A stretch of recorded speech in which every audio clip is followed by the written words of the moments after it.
All right, ready. I'm at the gym this morning, doing a little deadlifting, and in between sets, I rest a little longer than I normally do for other stuff. So I've had a thought in my head for about 2 weeks now, just sitting there, and it helps when I make videos to kind of get the ideas out of my head.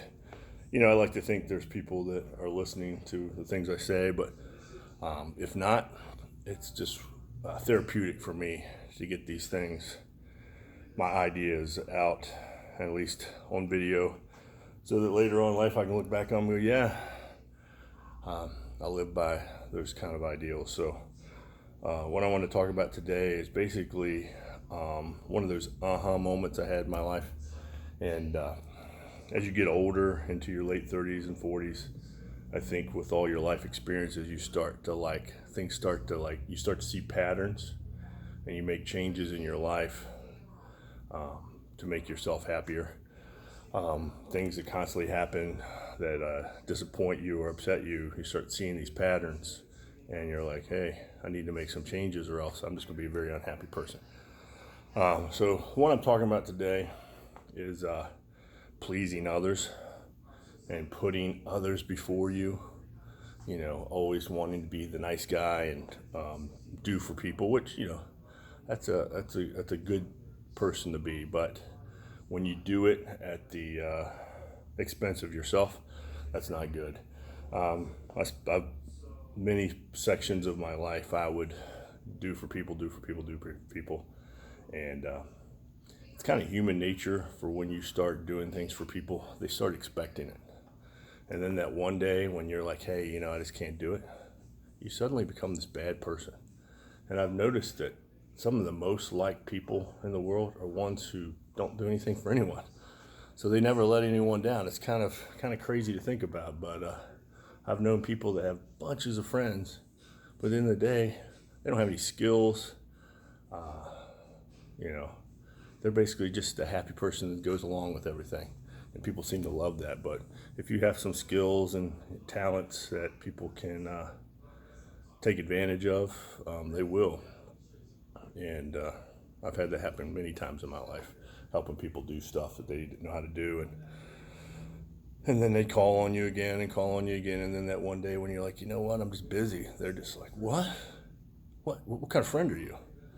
So I've kind of learned to limit the amount of help that I put out there. Now, if someone's really in need and they can't get by without me helping them, of course.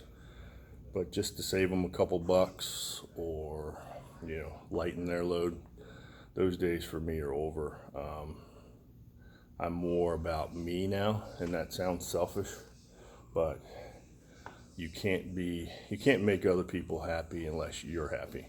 And the way to make yourself happy is to be the best version of yourself that you can be. So that means, taking care of yourself, exercising, eating right, blah, blah, blah, getting sleep. But just being that person that you can look in the mirror and be like, yeah, I'm proud of that person. I just wonder how many people out there can seriously look at themselves in the mirror and go, you know what, I'm the best version of who I can be. Now, are we ever truly 100% the best version that we can be? No.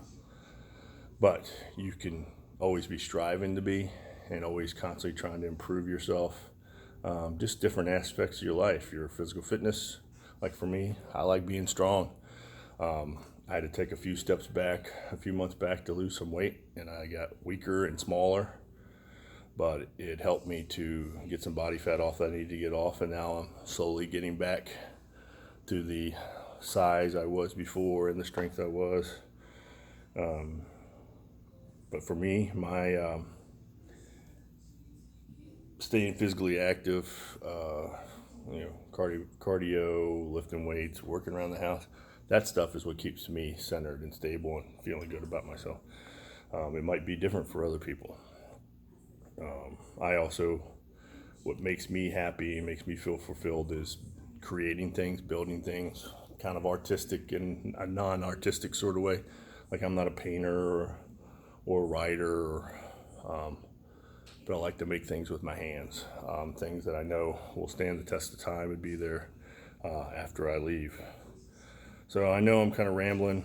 A lot of people would probably sit and make a little script or whatever and mark off the key points as they talk, but that's just not the way I do it. I just talk until I feel like I got it all out of my head, and I might repeat myself a few times in the process, but that's okay. But yeah, that big aha moment was realizing that helping everyone is not going to make you happy. In the long run, it's going to make you unhappy, because you can't make everyone happy, and you can't keep those people that are happy all the time. And something else that I learned, and this is kind of morbid, but I found it to be true. Most people don't want you to be happy, and that goes for family members too. Most people want you to wallow in the same misery that they're in. Think about when people get together, like family events. What do they talk about? They like to talk about other family members or other people they know. They like to talk about their misfortunes and, you know, bad things in their life. You don't really hear often people talking about, oh, look, so and so, they got this new job and they worked so hard and went to school and sacrificed, and now they have this great job. Or look at the things they've acquired, like all the nice things that they've been able to acquire through all their hard work. People don't talk about that. People like to badmouth people. They like you to join in, and if you don't join in, it makes them really nervous. I found that to be true. When you get in a group of people and they just start bad-mouthing people, if someone doesn't join in, that also goes for spouses. A lot of people like to bad-mouth their spouse to their friends. Oh, yeah, my wife, she's horrible. Oh, yeah, I totally understand. Yeah, she's mine too. And yeah, blah, blah, blah. But if you say anything nice about your spouse, they're like, who are you? I mean, come on. Don't you hate your spouse? Everybody does, right? So, misery likes company. And it's a sad fact. So when people know that you're happy, and you're happy in a relationship in your life, that makes them very unhappy, because there's some happiness to be had when everyone you know is miserable. I don't feel that way, but a lot of people do. I think people feel good about themselves if they think that their level of misery is slightly better than the level of misery of everyone around them. So misery like company.